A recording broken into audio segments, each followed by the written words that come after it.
بسم الله الرحمن الرحيم الرحمن علم القرآن خلق الإنسان علمه البيان الشمس والقمر بحسبان والنجم والشجر يسجدان والسماء رفعها ووضع الميزان ألا تطغوا في الميزان وأقيموا الوزن بالقسط ولا تخسروا الميزان والأرض وضعها للأنام فيها فاكهة والنخل ذات الأكمام. الحمد لله رب العالمين، نحمده ونستعينه ونستغفره ونؤمن به ونتوكل عليه ونعوذ بالله من شرور أنفسنا ومن سيئات أعمالنا، من يهده الله فلا مضل له ومن يضلل فلا هادي له، وأشهد أن لا إله إلا الله وحده لا شريك له، وأشهد أن محمدًا عبده ورسوله. فقد قال الله سبحانه وتعالى في محكم التنزيل: أعوذ بالله من الشيطان الرجيم. يا أيها الناس اتقوا ربكم الذي خلقكم من نفس واحدة وخلق منها زوجها وبث منهما رجالا كثيرا ونساء، واتقوا الله الذي تساءلون به والأرحام إن الله كان عليكم رقيبا. وقال أيضا: يا أيها الذين آمنوا اتقوا الله وقولوا قولا سديدا يصلح لكم أعمالكم ويغفر لكم ذنوبكم، ومن يطع الله ورسوله فقد فاز فوزا عظيما. وقال جل جلاله أيضا: يا أيها الذين آمنوا اتقوا الله حق تقاته ولا تموتن إلا وأنتم مسلمون. أما بعد، فإن أصدق الحديث كتاب الله، وأحسن الهدي هدي محمد صلى الله عليه وسلم، وشر الأمور محدثاتها، وكل محدثة بدعة، وكل بدعة ضلالة، وكل ضلالة في النار. எல்லா புகழும் புகழ்ச்சியும் எம்மை படைத்து பரிபாலித்து கொண்டிருக்கக்கூடிய அல்லாஹ் ஒருவனுக்கே சொந்தம். அல்ஹம்துலில்லாஹ். சலாத்தும் சலாமும் இறுதி நபி முஹம்மது ஸல்லல்லாஹு அலைஹி வஸல்லம் அவர்கள் மீதும் ஏனைய நபிமார்கள் மீதும், நபி முஹம்மது ஸல்லல்லாஹு அலைஹி வஸல்லம் அவர்கள் வழிகாட்டிய எல்லா வழிகாட்டல்களையும் அச்சொட்டாக பின்பற்றி வாழ்ந்த சஹாபாக்கள், தாபிஈன்கள், தபஉ தாபிஊன்கள், இன்னும் அனைத்து நல்லடியார்கள் மீதும், இவ்வுலகில் அல்லது மண்ணறையில் வாழ்ந்து கொண்டிருக்கிற எமது பெற்றோர்கள், உறவுகள், அனைத்து ஈமானிய உள்ளங்கள் மீதும் என்றென்றும் உண்டாவதாக என பிரார்த்தித்தவனாக,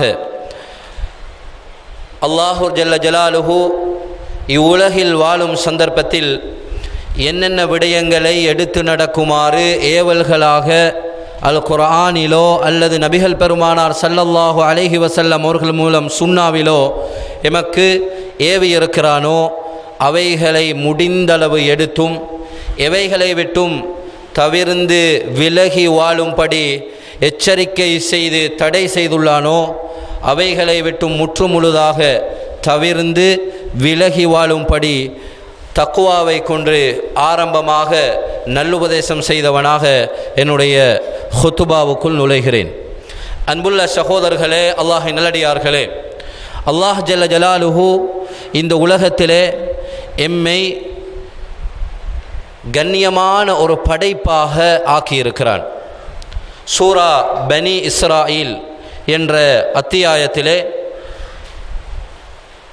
அதாவது 70வது வசனத்தில் அல்லாஹ் சொல்கிறான், வலகத் கர்ரம்னா பனி ஆதம், ஆதமுடைய மக்களை நாம் சங்கைப்படுத்தியுள்ளோம் என்று சொல்லுகிறான். இந்த உலகத்தில் படைக்கப்பட்ட எந்த ஒரு படைப்பும் அல்லாஹ்வால் வீணாக படைக்கப்படவில்லை. அதையும் அல் குர்ஆனில் சூரா ஆல இம்ரானில் 191வது வசனத்தில் அல்லாஹ் தெளிவாக சொல்லி காட்டுகிறான், மா ஹலக்த ஹாதா பாத்திலா.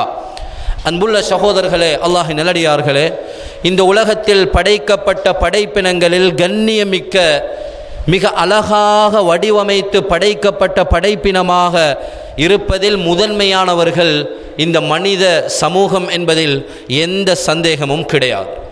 அந்த மனிதர்களில் அல்லாஹு ரப்புல் இஸ்ஸத் ஜல்ல ஜலாலுஹு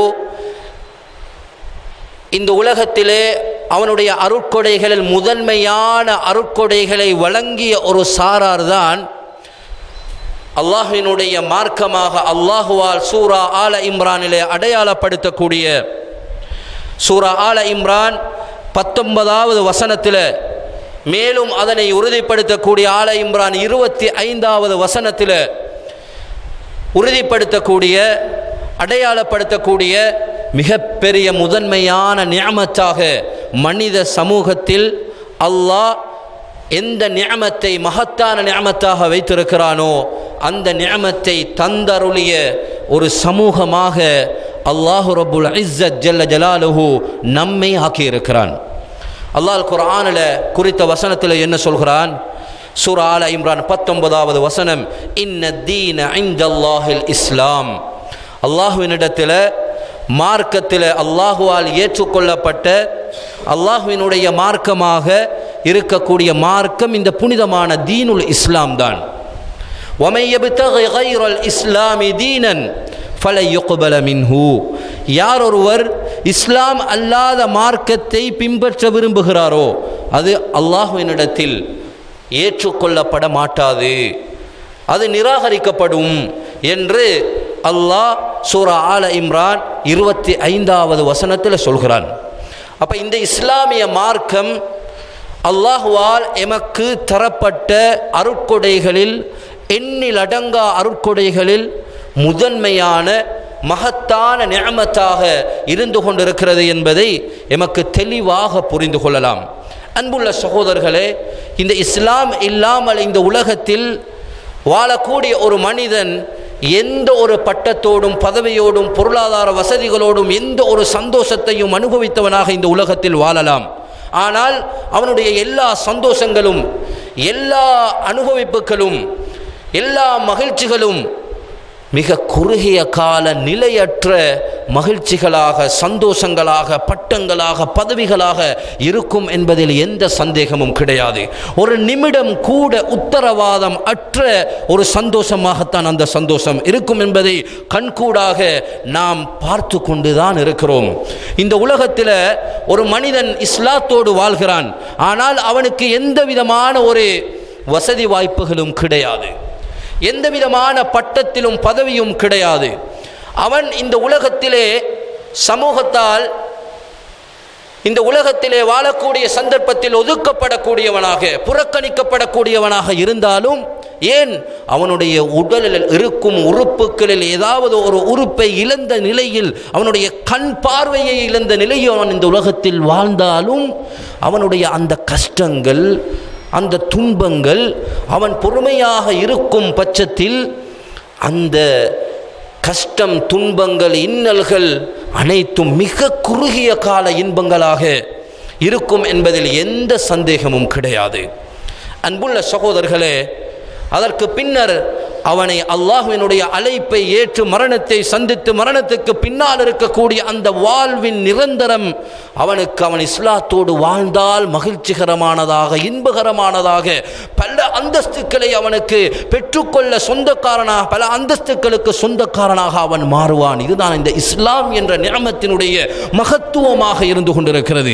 இஸ்லாம் என்ற நிஅமத் மிக முதன்மையான நிஅமத் என்பதற்கான மிகப்பெரிய ஒரு சான்றாக இருந்து கொண்டிருக்கிறது. இந்த உலகத்தில் வாழக்கூடிய ஒரு மனிதன் இஸ்லாம் இல்லாமல் எந்த அளவுக்கு எல்லா நாடுகளையும் சுற்றி வரக்கூடியவனாக இருந்தாலும், இந்த உலகத்திலே எந்த பெரிய சந்தோஷங்களாக மகிழ்ச்சிகளாக இருக்கக்கூடிய எல்லா விடயங்களையும் அனுபவிக்கக்கூடியவனாக இருந்தாலும், இஸ்லாம் என்ற ஒன்று அவனிடத்தில் இல்லாவிட்டால், அல்லாஹ்வினுடைய ஹிதாயத் என்ற ஒன்று அவனிடத்தில் இல்லாவிட்டால், நிச்சயமாக அவனுடைய வாழ்க்கையின் அந்த நிலையான நிரந்தரமான மறுமை வாழ்க்கையின் நிலை மிக கஷ்டமானதாக மிக பயங்கரமானதாக இருக்கும் என்பதில் எந்த சந்தேகமும் கிடையாது. அன்புள்ள சகோதரர்களே, அல்லாஹ்வின் நல்லடியார்களே, அல்லாஹ் அந்த அளவுக்கு மகத்தான கண்ணியமான ஒரு நிஅமத்தாகத்தான் அல்லாஹ் இந்த தீனுல் இஸ்லாத்தை வைத்திருக்கிறான். அந்த இஸ்லாத்தை நமக்கு அருளியிருக்கிறான். அந்த குர்ஆன் சுன்னாவினுடைய தெளிவை நமக்கு தந்திருக்கிறான். அன்புள்ள சகோதரர்களே, இந்த இஸ்லாம் தெளிவானது, இந்த மார்க்கம் தெளிவானது. இப்னு மாஜாவில் பதிவு செய்யப்பட்ட ஹதீஸ்ல நபிகள் பெருமானார் ஸல்லல்லாஹு அலைஹி வஸல்லம் அவர்கள் சொல்வதை போல, தரத்துக்கும் அலல் பைதா லைலுஹா கனஹாரிஹா, நான் உங்களை வெட்ட வெளிச்சமான ஒன்றிலே விட்டு செல்கிறேன், அதனுடைய இரவும் பகலை போன்ற தெளிவானது என்று அல்லாஹ் சொல்லக்கூடிய தெளிவான அந்த தீனுல் இஸ்லாத்திலே அல்லாஹ் ரப்புல் ஆலமீன் நம்மை ஆக்கியிருக்கிறான்.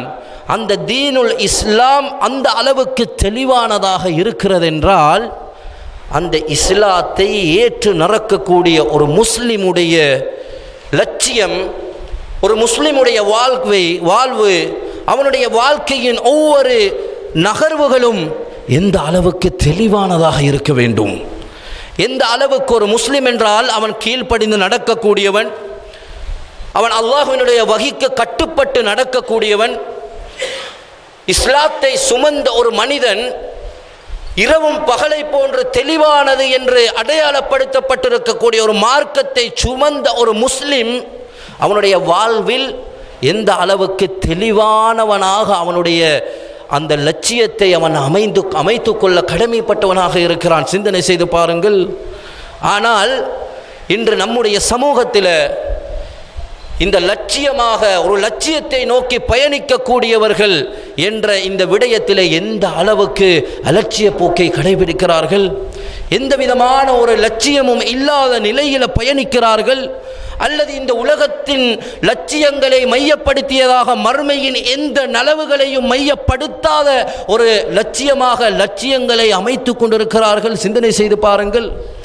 இன்று இந்த உலகத்தில் மையப்படுத்தப்படக்கூடிய, இந்த உலகத்தில் நோக்கு வைக்கப்படக்கூடிய, இலக்கு வைக்கப்படக்கூடிய லட்சியங்கள் அன்புள்ள சகோதரர்களே பலவிதமாக வேறுபட்டிருப்பதை நாம் பார்க்கிறோம்.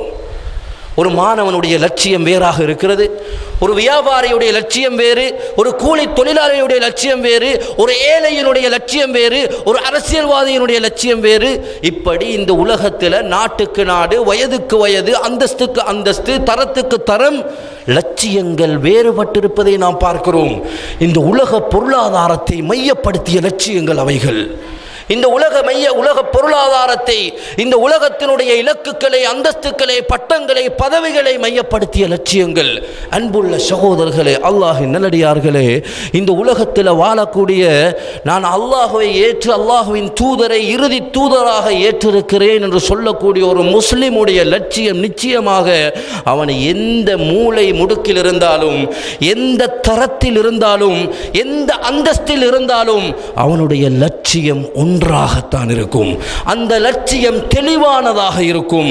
அவனுடைய லட்சியம் மறுமை வெற்றியாக, அவனுடைய லட்சியம் சுவர்க்கமாக, அவனுடைய லட்சியம் அல்லாஹ்வினுடைய திருப்பொருத்தமாக இருக்கும் என்பதில் எந்த சந்தேகமும் கிடையாது. அதற்கான வழிகாட்டல்களை எமக்கு முன்னர் வாழ்ந்த சஹாபாக்கள் அழகாக தன்னுடைய லட்சியத்தை நோக்கி பயணித்த ஒரு உதாரண புருஷர்களாக நமக்கு இருக்கிறார்கள் என்பதில் எந்த மாற்று கருத்தும் கிடையாது. அன்புள்ள சகோதரர்களே, அல்லாஹ்வின் நல்லடியார்களே, நாம் அந்த அடிப்படையில் நம்முடைய லட்சியத்தை நோக்கி பயணித்துக் கொண்டிருக்கிறோமா?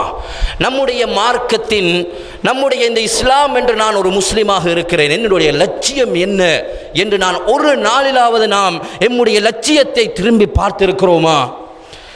நான் நிரந்தரமான ஒரு வாழ்க்கையை வாழ்வதற்கான ஒரு தயாரிக்கக்கூடிய ஒரு களமாக இந்த உலகத்தை அல்லாஹ் எனக்கு ஆக்கி தந்திருக்கிறான். என்னுடைய லட்சியத்தை நோக்கிய பயணத்தில் நான் தெளிவாக பயணிக்கிறேனா என்ற விடயத்தில் ஒரு கணமாவது, ஒரு நிமிடமாவது, ஒரு நாளில், வாழ்வில் ஒரு தடவையாவது நாம் சிந்தித்திருக்கிறோமா? சிந்தனை செய்து பாருங்கள்.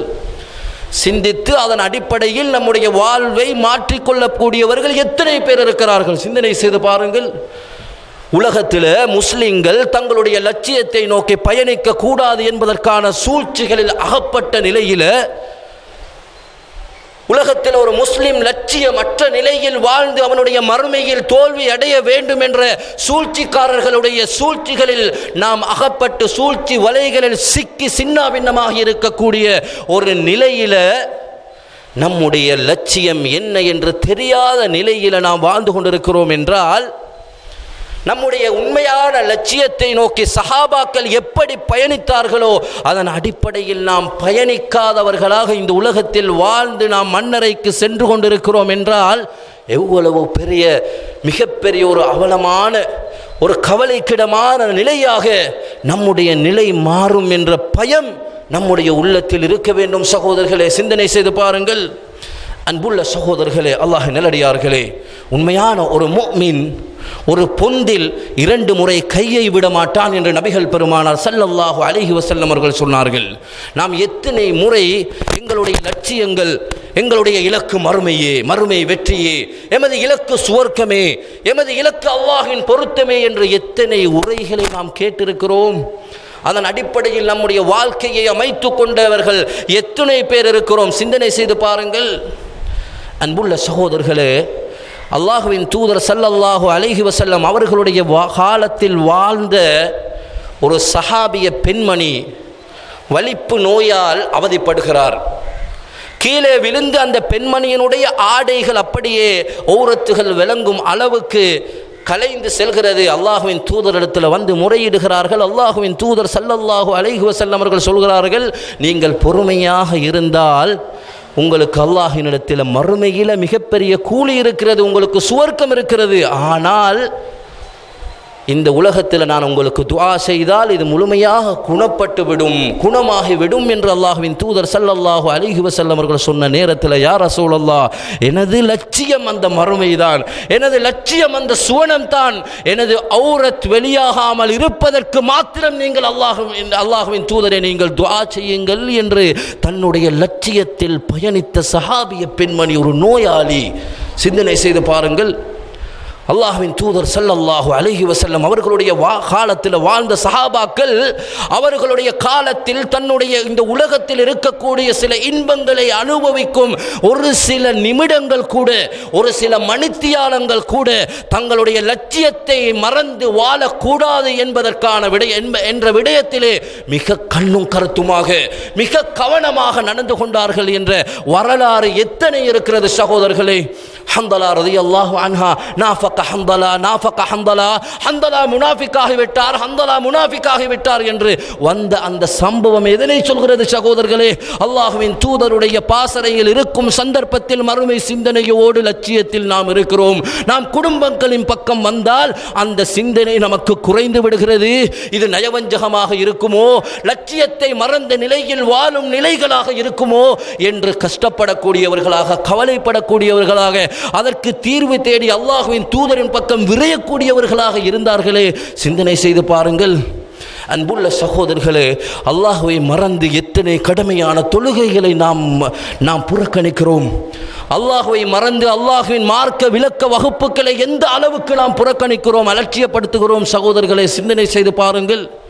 எங்களுடைய அலட்சிய போக்கு எங்களுடைய இலக்கை சரியாக அடைவதற்கு தடையாக நிற்கிறது என்பதில் எந்த சந்தேகமும் கிடையாது சகோதரர்களே.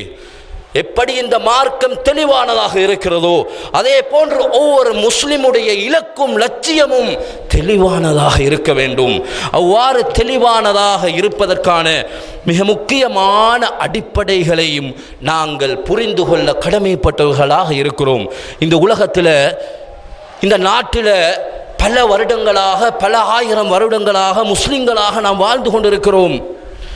எங்களுடைய தலைமுறையினர் நாம் வாழக்கூடிய இந்த காலகட்டம் எந்த அளவுக்கு மார்க்கத்தை மையப்படுத்தியதாக தங்களுடைய லட்சியங்களை நோக்கி பயணிக்கக்கூடியவர்களாக நாம் எங்களுடைய வாழ்வை நாம் அமைத்து கொண்டிருக்கிறோம். நம்முடைய பிள்ளைகளை நாம் வழிகாட்டி கொண்டிருக்கிறோம். சிந்தனை செய்து பாருங்கள். வெறுமனே வைத்தியத்துறையை, தப்பு கிடையாது, மார்க்கத்துடனான ஒரு லட்சியத்தோடு ஒரு வைத்தியரான ஒரு அந்த அந்த அந்த அந்த நிலையை, அந்த துறையை நோக்கி பயணிக்கக்கூடியவனாக நம்முடைய பிள்ளைகளை நாம் வழிகாட்ட வேண்டும் அல்லவா? வேறு வேறு அதாவது கல்வித்துறையில் வேறு வேறு பல பட்டங்கள், பதவிகளை நோக்கி நாம் எமது பிள்ளைகளுக்கு லட்சியத்துக்காக உன்னுடைய லட்சியம் இதுதான் என்று வழிகாட்டக்கூடிய நாம் ஏன் அந்த லட்சியத்தோடு நீ அல்லாஹ்வை மறந்துவிடக்கூடாது? அல்லாஹ்வின் கடமைகளில் நீ எந்த விதமான குறைகளையும் வைக்கக்கூடாது. அல்லாஹ்வை நீ பேணி பாதுகாத்து கொள்ள வேண்டும். எந்த நேரமும் அல்லாஹ்வுக்கு அஞ்சி நடந்து கொள்ள வேண்டும் என்ற அந்த மார்க்க கல்வியினுடைய அடிப்படை அகீதாவுடனான லட்சியமாக நம்முடைய பிள்ளைகளின் கல்வி பயணத்திலான லட்சியத்தை நாம் அமைக்காமல் இருக்கிறோம். சகோதரர்களை, சிந்தனை செய்து பாருங்கள். அல்லாஹ்வின் தூதர் ஸல்லல்லாஹு அலைஹி வஸல்லம் அவர்கள் அந்த இப்னு மஸ்ஊத் ரலியல்லாஹு அன்ஹு அவர்களுக்கு இஹ்ஃபதுல்லாஹ யஹ்ஃபதுக, நீ அல்லாஹுவை பாதுகாத்துக்கொள், அல்லாஹ் உன்னை பாதுகாப்பான் என்று சிறிய வயதாக இருக்கும் சந்தர்ப்பத்தில் அந்த அல்லாஹுவின் தூதர் ஸல்லல்லாஹு அலைஹி வஸல்லம் அவர்கள் அல்லாஹுவினுடைய மகத்துவத்தை, அல்லாஹுவினுடைய கலாகதிரை, அல்லாஹுவினுடைய கடமைகளில் இருக்கும் பெருமதியை அந்த சிறிய வயதிலிருந்தே உணர்த்தி அல்லாஹுவினுடைய இந்த உலகத்தில் வாழும் சந்தர்ப்பத்தில் எந்த அளவுக்கு லட்சியத்தை நோக்கி பயணிக்க வேண்டும், அதில் தெளிவாக இருக்க வேண்டும் என்று அல்லாஹுவின் தூதர் ஸல்லல்லாஹு அலைஹி வஸல்லம் அவர்கள் அந்த சஹாபாக்களுக்கு சிறிய வயதிலிருந்தே வழிகாட்டினார்கள் என்பதை நாம் வரலாறு நமக்கு சான்று பகருகிறதா இல்லையா? சிந்தனை செய்து பாருங்கள். ஆனால் நம்முடைய லட்சியங்கள் தெளிவற்றதாக இருக்கிறது. நம்முடைய லட்சியங்கள் தளம்பலான நிலையில் இருக்கிறது. நான் இந்த நாளும் தொழ வேண்டும் என்று இன்று முடிவு செய்த நான் 3வது நாளில் அந்த தொழுகையை விட்டு விடுகிறோம். அந்த அளவுக்குத்தான் நம்முடைய ஈமானிய உறுதி இருந்து கொண்டிருக்கிறது. லட்சியத்தில் நம்முடைய இலக்கற்ற நிலை இருந்து கொண்டிருக்கிறது. சிந்தனை செய்து பாருங்கள். நான் மார்க்கத்தை கற்றுக்கொள்ள வேண்டும் என்று ஒரு உரையை கேட்டு தீர்மானிக்கிற நாம் அந்த தீர்மானத்தை ஒரு வாரம் தாக்கு பிடிக்க முடியாத நிலையில நம்முடைய லட்சியத்தில் நாம் தவறி போயிருக்கிறோம் என்றால் எந்த அளவுக்கு நாம் சிந்திக்க வேண்டும்? எந்த அளவுக்கு நாம் நம்முடைய லட்சியத்தை பற்றி, நம்முடைய லட்சியத்தை நோக்கி பயணிப்பதில் நாம் நம்முடைய காலத்தை ஒதுக்க வேண்டும்? சிந்தனை செய்து பாருங்கள். இந்த லட்சியத்தை நோக்கி நாம் பயணிப்பதற்கான அடிப்படையான ஒரு அம்சம் என்ன தெரியுமா? நமக்கு அல் இல்ம், மார்க்க கல்வி என்று சொல்லக்கூடிய ஒரு பகுதியில் நாம் தகைமை வாய்ந்தவர்களாக இருக்க வேண்டும். மார்க்க கல்வி எந்த அளவுக்கு இந்த இஸ்லாமிய வரலாற்றில் இந்த உலகம் படைக்கப்பட்டது முதல் முக்கியத்துவப்படுத்தப்பட்டது என்ற விடயத்தில் நாம் தெளிவானவர்களாக இருக்க வேண்டும். நபி ஆதம் அலைஹிஸ்ஸலாத்து வஸ்ஸலாம் அவர்களை படைத்தது முதல் அல்லாஹ் ரப்புல் ஆலமீன் இந்த கல்வியின் முக்கியத்துவத்தை தெளிவுபடுத்துகிறான். மனிதனை படைப்பதற்கு முன்னாலே அல்லாஹ் இந்த கல்வியின் முக்கியத்துவத்தை தெளிவுபடுத்துகிறான். وَإِذْ قَالَ رَبُّكَ لِلْمَلَائِكَةِ إِنِّي جَاعِلٌ فِي الْأَرْضِ خَلِيفَةً قَالُوا أَتَجْعَلُ فِيهَا مَن يُفْسِدُ فِيهَا وَيَسْفِكُ الدِّمَاءَ وَنَحْنُ نُسَبِّحُ بِحَمْدِكَ وَنُقَدِّسُ لَكَ قَالَ إِنِّي أَعْلَمُ مَا لَا تَعْلَمُونَ. நான் ஒரு சந்ததியினரை இந்த உலகத்தில் படைக்கப் போகிறேன் என்று அல்லாஹ் வானவர்களிடத்தில் கேட்ட சந்தர்ப்பத்தில் குழப்பங்களை விளைவிக்கக்கூடிய, இரத்தங்களை ஓட்டக்கூடிய ஒரு சமூகத்தை நீ படைக்கப் போகின்றாய் என்று அந்த வானவர்கள் சொன்ன நேரத்தில் அல்லாஹ் அந்த வானவர்களுக்கு எப்படி பதிலளிக்கிறான் பாருங்கள். கால இன்னி அலம், நிச்சயமாக நீங்கள் அறியாதவற்றையெல்லாம் நான் அறிந்திருக்கிறேன் என்று அல்லாஹ் தன்னுடைய அந்த இல்மினுடைய மகத்துவத்தை இந்த இடத்திலே தெளிவுபடுத்துகிறான். அவனுடைய இல்மின் விசாலத்தை தெளிவுபடுத்துகிறான். அதனை செயல் வடிவிலே அந்த தொடர் வரக்கூடிய வசனங்கள்ல எமக்கு அல்லாஹ் வானவர்களோடு அந்த நபி ஆதம் அலைஹிஸ்ஸலாத்து வஸ்ஸலாம் அவர்களோடு நடந்த சம்பவங்கள் எமக்கு தெளிவாக எடுத்து காட்டுகிறது. قالوا سبحانك لا علم لنا إلا ما علمتنا قال يا آدم أنبئهم بأسمائهم فلما أنبأهم بأسمائهم قال ألم أقل لكم إني أعلم غيب السماوات والأرض وأعلم ما تبدون وما كنتم تكتمون. அல்லாஹ் தொடர்ந்து சொல்கிறான் அந்த சூரா பக்ராவில். அன்புள்ள சகோதரர்களே, வானவர்களுக்கு வஅல்லம ஆதமல் அஸ்மா குல்லஹா, ஆதமுக்கு எல்லா பெயர்களையும் அல்லாஹ் கற்றுக் கொடுக்கிறான். அதனை வானவர்களிடத்தில் கேட்கிறார்கள், வானவர்களுக்கு தெரியவில்லை. காலு சுப்ஹானக லா இல்ம லனா இல்லா மா அல்லம்தனா, அவர்கள் சொல்கிறார்கள் நிச்சயமாக எம்மிடத்தில் எந்த அறிவும் கிடையாது, நீ எமக்கு கற்றுத் தந்ததை தவிர என்று சொல்கிறார்கள். இன்னக அன்தல் அலீமுல் ஹகீம். அதற்கு பின்னர் அந்த நபி ஆதம் அலைஹிஸ்ஸலாத்து வஸ்ஸலாம் அவர்களை பார்த்து அல்லாஹ் சொல்கிறார், நீங்கள் அறிவியுங்கள், நீங்கள் சொல்லுங்கள். அந்த நபி ஆதம் அலைஹிஸ்ஸலாம் அவர்கள் அதனை சொல்கிறார்கள். அல்லாஹ் சொல்கிறான், கால அலம் அகுல்லக்கும், நான் உங்களுக்கு சொல்லவில்லையா, நிச்சயமாக இந்த வானம் பூமியினுடைய மறைவான அனைத்தையும் நான் அறிந்திருக்கிறேன் என்று நாம் உங்களுக்கு சொல்லவில்லையா, நீங்கள் வெளிப்படுத்தியது மறைத்து வைத்தது அனைத்தையும் நான் மிக அறிந்திருக்கிறேன் என்று நான் உங்களுக்கு சொல்லவில்லையா என்று நபி ஆதம் அலைஹிஸ்ஸலாத்து வஸ்ஸலாம் அவர்களோடு நடந்த அந்த உரையாடல், அந்த வானவர்களோடு நடந்த அந்த விடயத்தில் அல்லாஹ்வினுடைய அந்த கல்விக்கு அல்லாஹ் கொடுத்த அந்த முக்கியத்துவம் எந்த அளவுக்கு பிரதானமானது என்பதை எமக்கு தெளிவுபடுத்துகிறதா இல்லையா? இன்று நம்முடைய லட்சியத்தை நோக்கி பயணிக்கக்கூடிய ஒவ்வொரு மாணவர்களும், இன்று இந்த உலகத்தில் ஒவ்வொரு லட்சியத்தை நோக்கி பயணிக்கக்கூடிய மாணவர்கள் எந்த அளவுக்கு கல்விக்காக நேரம் ஒதுக்குகிறார்கள், எந்த அளவுக்கு கல்வி கற்பதற்காக அவர்களுடைய நேரத்தை ஒதுக்குகிறார்கள். ஒரு இலக்கை அடைய, ஒரு OL பாஸ் பண்ண, ஒரு AL பாஸ் பண்ண, அதற்கு பின்னர் இருக்கக்கூடிய அவர்களுடைய அந்த தரங்களை உயர்த்தி கொண்டு அவர்களுடைய லட்சியங்களை அடைவதற்கு எந்த அளவுக்கு கல்விக்காக நேரம் ஒதுக்குகிறார்கள். படிப்பதற்கு, எழுதுவதற்கு, வாசிப்பதற்கு, கேட்பதற்கு எந்த அளவுக்கு நேரம் ஒதுக்குகிறார்கள் சகோதரர்களை சிந்தனை செய்து பாருங்கள். இந்த உலகத்தில் ஏதோ ஒரு யூரோப்பியன் கண்ட்ரியில் போய் வேலை செய்வதற்கான ஒரு தரமான ஒரு லட்சியத்தை நோக்கி பயணிக்கிறோம் என்ற நோக்கில் ஒரு லட்சியமாக அந்த லட்சியம் இருக்கும். அல்லது ஏதாவது ஒரு ஒரு ஒரு ஐடி செக்ஷனில் இருக்கக்கூடிய ஒரு லட்சியமாக இருக்கும். அல்லது வைத்தியத்துறையாக, இன்ஜினியர் துறையாக, ஏதோ ஒரு துறையில், ஆசிரியர் துறையாக, ஏதோ ஒரு துறையை நோக்கிய லட்சியமாக அந்த லட்சியம் இருக்கும். அந்த லட்சியத்துக்கு முன்னால் எத்தனை பேனாக்களை அவர்கள் முடித்திருப்பார்கள். சிந்தனை செய்து பாருங்கள். இந்த உலகத்தில் பொருளாதாரத்தோடு மையப்படுத்தப்பட்ட ஒரு லட்சியத்தை அடைந்து கொள்வதற்கு அவர்கள் செலவழித்த நேரங்களும், அவர்கள் செலவழித்த காலங்களும், அவர்கள் செலவழித்த பொருளாதாரமும், ஆனால் இந்த உலகத்தில் வாழக்கூடிய எல்லோருடைய லட்சியமாகவும் இருக்க வேண்டிய, இந்த உலகத்தில் வாழக்கூடிய ஒவ்வொரு முஸ்லிமுடைய லட்சியமாகவும் இருக்க வேண்டிய அந்த மறுமை, வெற்றி, சுவர்க்கம் என்ற அந்த லட்சியத்தை நோக்கி பயணிக்கிற நாம் எத்தனை பேனாக்களை முடித்திருக்கிறோம். சிந்தனை செய்து பாருங்கள். நாம் எத்தனை நேரங்களை ஒதுக்கி நாம் கல்வி கற்றிருக்கிறோம். எத்தனை CR புக்குகள் நம்முடைய வீடுகளில் இருக்கிறது.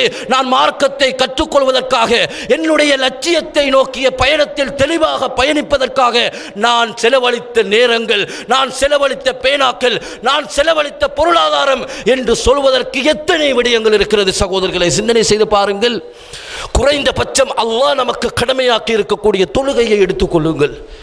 அன்புள்ள சகோதரர்களே, அல்லாஹ் நல்லடியார்களே, இந்த தொழுகையில தகுதி வாய்ந்த ஒரு குவாலிஃபைடான தொழுகையாகத்தான் நம்முடைய தொழுகையை நாம் அமைத்துக் கொண்டிருக்கிறோமா? சிந்தனை செய்து பாருங்கள். இந்த தொழுகை என்பது நான் எந்த நிலையில் இருந்தாலும் இஸ்லாத்தினுடைய கடமைகள் 5. அந்த கடமைகளில் கலிமா யாருக்கும் விதிவிலக்கு கிடையாது. அடுத்ததாக தொழுகை, நோன்பு, அந்த நேரத்தில் அந்த நாளில் நோக்காவிட்டால் இன்னொரு நாளில் நோக்குவதற்கான சலுகைகள், சட்டம் நமக்கு வழங்கப்பட்டிருக்கிறது. ஜக்காத்து குறிப்பிட்ட ஒரு சாராருக்கு கடமை, ஹஜ்ஜு குறிப்பிட்ட ஒரு சாராருக்கு கடமை. ஆனால் தொழுகை அனைவர்களுக்கும் கடமை. நின்று தொழ முடியாதவர்களுக்கு உட்கார்ந்து தொழுவது கடமை. இதனுடைய முக்கியத்துவம் நமக்கு தெரியாமல் இல்லை.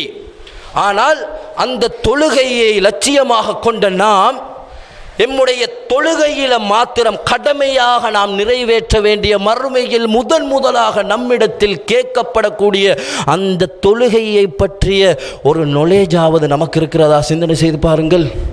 அந்த தகுதி வாய்ந்த தொழுகையாக என்னுடைய தொழுகையை நான் அமைத்து கொண்டிருக்கிறேன். சிந்தனை செய்து பாருங்கள். அன்புள்ள சகோதரர்களே, சூரத்துல் ஃபாத்திஹாவை முழுமையாக சரியாக ஓதிய நிலையில்தான் நம்முடைய தொழுகையை நான் அமைத்து கொண்டிருக்கிறேனா?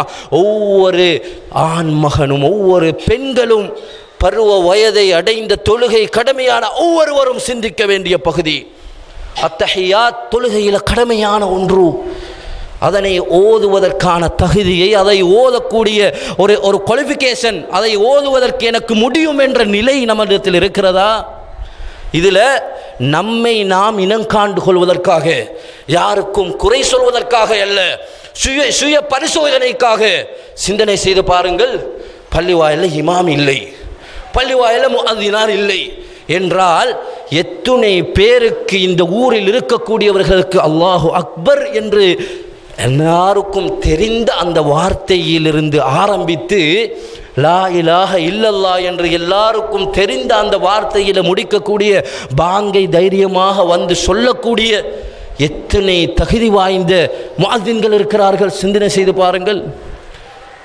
இமாம் இல்லையா, எனக்கு தொழுவிக்க முடியும் என்று தொழுகையினுடைய ருக்குன்கள், தொழுகையினுடைய வாஜிபுகள், தொழுகையினுடைய ஷர்த்துக்கள், தொழுகையினுடைய சுன்னாக்கள், சொல் சார்ந்த சுன்னாக்கள், செயல் சார்ந்த சுன்னாக்கள், எதற்கு சஜதா சஹூ செய்ய வேண்டும், எதற்கு சஜதா சஹூ செய்ய தேவையில்லை, இந்த தெளிவு நமக்கு இருக்கிறதா? சகோதரர்களை சிந்தனை செய்து பாருங்கள். எத்தனை வருடமாக நாம் தொழுகிறோம், எத்தனை பயணங்களை மேற்கொள்கிறோம், அந்த பயணங்களில் நம்முடைய தொழுகை எப்படி இருக்க வேண்டும் என்று எத்தனை முறை நாம் உலமாக்களுக்கு கோல் எடுத்து உலமாக்களை அழைத்து நாம் கேட்டிருக்கிறோம். இது நம்முடைய தொழுகையின் தகுதியை, இந்த தொழுகை என்ற விடயத்திலாவது குறைந்தபட்சம் நம்முடைய இல்மின் தரத்தை நமக்கு அடையாளப்படுத்துகிறதா இல்லையா? சிந்தனை செய்து பாருங்கள். நம்முடைய தொழுகைகள் மாத்திரமல்ல, நம்முடைய சதகாக்கள், நம்முடைய குழந்தை வளர்ப்பு, நம்முடைய வியாபாரம், நம்முடைய எல்லா மார்க்க ரீதியான நகர்வுகளும் பிறப்பு முதல் இறப்பு வரைக்கும் மண்ணறையில் ஒரு மனிதரை வைக்கும் வரைக்குமான எல்லா விடயங்களிலும் மார்க்கத்தின் அடிப்படையில் கற்றறிந்து தேர்ந்த நிலையில் ஒவ்வொரு முஸ்லிமும் இருக்க வேண்டும் என்ற அந்த விடயத்திலே முக்கியத்துவத்தை வெளிப்படுத்துவதற்காகத்தான் அல்லாஹ் ரப்புல் இஸ்ஸத் ஜல்ல ஜலாலுஹு நபிகள் பெருமானார் ஸல்லல்லாஹு அலைஹி வஸல்லம் அவர்களுக்கு இக்ரா பிஸ்மி ரப்பிக்கல்லதீ ஹலக் என்று இந்த குர்ஆனுடைய வஹியின் முதல் வசனமாக நீங்கள் படிப்பீராக ஓதுவீராக என்ற வசனத்தை அல்லாஹ் இறக்குகிறான் என்றால், அன்புள்ள சகோதரர்களே, எங்களுடைய கல்வி தகைமை எங்கே இருக்கிறது? சகோதரர்களே, சிந்தனை செய்து பாருங்கள். அதில் நாம் தடுமாறுகிறோம் என்றால், தொழுகையில் எமக்கு ஒன்றை விட்டால் ஒன்றை மறந்தால் இதுக்கு செய்யணுமா, செய்ய தேவையில்லை, என்ன செய்கிறது என்ற தடமாத்தத்தில் நாங்கள் தொழுகிறோம் என்றால் நம்முடைய தொழுகையின் நிலை என்ன? சகோதரர்களே, சிந்தனை செய்து பாருங்கள். எத்தனை லட்ச ரூபாய்கள் நாம் அல்லாஹ்வின் பாதையில் செலவழித்திருக்கிறோம். அல்லாஹின் பாதையில் செலவழிக்கக்கூடிய தர்மங்கள் எப்பொழுது நிராகரிக்கப்படும், எப்பொழுது எந்த தர்மம் சிறந்தது, எந்த தர்மம் ஏற்றமானது, எப்படி கொடுக்க வேண்டும், அதனை அந்த தர்மத்தை மறுமை வரைக்கும் எப்படி பாதுகாக்க வேண்டும் என்ற அறிவு நமக்கு இருக்கிறதா? சிந்தனை செய்து பாருங்கள். ஒவ்வொரு முறையும் ஒவ்வொரு நகர்வுகளுக்கும் ஒவ்வொரு சின்ன சின்ன விடயங்களுக்கும் ஒவ்வொரு நாளும் மூத்து வரைக்கும் நாம் நம்முடைய இன்னொருத்தர் கேட்டு தெரிஞ்சு கொண்டு தான் நம்முடைய பயணத்தை நாம் மேற்கொள்கிறோம் என்றால் நம்முடைய நிலை சில நேரம் தளம்பலான லட்சியத்தை நோக்கி சரியான முறையில் பயணிக்க முடியாத ஒரு நிலையாக அது இருக்கலாம். சகோதரர்களே, நாம் ஒவ்வொருவரும் வாசிக்க வேண்டும், வாசிக்க வைத்து அதனை கேட்டு படிக்க வேண்டும், எழுத வேண்டும். மார்க்கத்தின் லட்சியத்தை அடைந்து கொள்வதற்காக, இந்த மறுமை என்ற சுவர்க்கம் என்ற லட்சியத்தை அடைந்து கொள்வதற்காக நாம் நேரம் ஒதுக்க வேண்டும். நம்முடைய லட்சியத்தில் நாம் தெளிவாக இருக்க வேண்டும். நாம் இவ்வாறு இருக்கிறோமே ஒழிய எமக்கு முன்னர் வாழ்ந்தவர்கள் இந்த கல்விக்காக லட்சியத்தை நோக்கிய பயணத்தில் தெளிவாக இருந்ததன் காரணத்தினால்தான் எமக்கு இன்று குர்ஆன், சுன்னா, சஹீஹான ஹதீஸ்கள் என்று அழகான ஒரு தொகுப்பு அப்படியே நம் முன்னால் வந்து நிற்கிறது. எமக்கு பின்பற்றுவது மாத்திரம்தான் எஞ்சியிருக்கிறது என்று சொல்லும் அளவுக்கு கல்விக்காக லட்சியத்துக்காக பயணித்த முன்னர்கள், ஸலஃபு ஸாலிஹீன்கள், சஹாபாக்கள், தாபிஈன்கள், தபஉ தாபிஈன்கள் அழகான ஒரு சேவையை எமக்காக செய்து தந்திருக்கிறார்கள். சகோதரர்களே, நம்முடைய கல்வி தரத்தை நாம் பரிசோதனை செய்து சுய பரிசோதனை செய்து நாம் இந்த மார்க்கத்தில் தெளிவான இலக்கை நோக்கி பயணிக்கிற தகுதி நமக்கு இருக்கிறதா, இல்லாவிட்டால் அதனை எவ்வாறு வளர்த்து கொள்வதற்கு நான் அடுத்த கட்டத்துக்கு செல்ல வேண்டும் என்ற அந்த நிலையில் நாம் தெளிவாக இருக்க வேண்டும். அதற்காக நாம் எம்முடைய நேரங்களை ஒதுக்க வேண்டும் என்பதில் நாம் மிக கவனம் செலுத்த வேண்டிய ஒரு தேவைப்பாடு எமக்கு மத்தியில் இருக்கிறது என்பதில் எந்த சந்தேகமும் கிடையாது. நாம் நேரம் ஒதுக்குவோம், எமது லட்சியத்தை நோக்கி செல்லக்கூடிய பயணத்தில் தெளிவாக இருப்போம். சுவனத்தை லட்சியமாக கொண்டு அதன் அடிப்படையில் நம்முடைய வாழ்க்கையை அமைத்து இந்த உலகத்தை விட்டும் விடைபெறுவோம். வஆகிரு தஅவானா அல்ஹம்துலில்லாஹி ரப்பில் ஆலமீன். அல்ஹம்துலில்லாஹி வஹ்தா வஸ்ஸலாத்து வஸ்ஸலாமு அலா மன் லா நபிய பஅதா அம்மா பஅத். அன்புள்ள சகோதரர்களே, அல்லாஹ் நல்லடியார்களே, நாம் நம்முடைய பிள்ளைகளுக்கு உண்மையான லட்சியத்தை அடையாளப்படுத்தி கொடுக்க வேண்டும். அவர்களுக்கு மார்க்க கல்வியை நாம் புகட்ட வேண்டும். மார்க்கத்தில் கல்வியில் எந்த அளவுக்கு மார்க்க கல்வி கடல் போன்று விசாலமாக நிற்கிறது சகோதரர்களே, எமக்கு தெரியாமல் இல்லை. எத்தனை துறைகள், எத்தனை கலைகள் இந்த மார்க்கத்தில் இருக்கிறது. குர்ஆனுடைய கலையாக கிராத் என்றும், ஹதீஸுடைய கலையாக ஹதீஸ்கள், உசூலுல் ஹதீஸ், சட்டக்கலையாக ஃபிக்ஹ் என்றும், ஹதீஸில் எத்தனை கிரந்தங்கள் சகோதரர்களே, புகாரி என்று, முஸ்லிம் என்று, அபூதாவுத் என்று, நசாயி என்று, இப்னு மாஜா என்று, இப்னு ஹுசைமா என்று, இப்னு ஹிப்பான் என்று சொல்லிக்கொண்டே போகலாம். அன்புள்ள சகோதரர்களே, அல்லாஹ்வின் நல்லடியார்களே, இந்த மார்க்க கல்வியோடு ஒரு மனிதன் பயணித்தால் மாத்திரம்தான் அவனுடைய லட்சியத்தை அவனுக்கு தெளிவாக அடைந்து கொள்ள முடியும் என்பதில் அவர்கள், அந்த இமாம்கள், எமக்கு முன் சென்ற ஸலஃபு ஸாலிஹீன்கள் அதனை புரிந்து வைத்திருந்ததன் காரணத்தினால இந்த கல்விக்கான சேவையில் அவர்கள் இன்றியமையாததாக அவர்களுடைய நேரத்தை ஒதுக்கினார்கள். அவர்களுடைய வாழ்க்கையை அவர்கள் தியாகம் செய்தார்கள். அவர்களுடைய பொருளாதாரத்தை மகிழ்ச்சியோடு சந்தோஷமாக அந்த பொருளாதாரத்தை கல்விக்காக செலவழித்தார்கள். சகோதரர்களை சிந்தனை செய்து பாருங்கள். இந்த குர்ஆன் ஓதுவக்கூடிய கலையில் எத்தனை கிராத்துகள் நமக்கு தெரியுமா? மார்க்க சட்டக்கலை என்று ஃபிக்ஹில் ஒவ்வொரு துறை எவ்வளவு விடயங்கள் இருக்கிறது. இந்த மார்க்கத்தில் ஒரு துறையினுடைய ஃபிக்ஹ் என்றால் ஃபிக்ஹ், அல்லது தஃப்சீர் என்றால் தஃப்சீர், அல்லது அகீதா என்றால் அகீதா.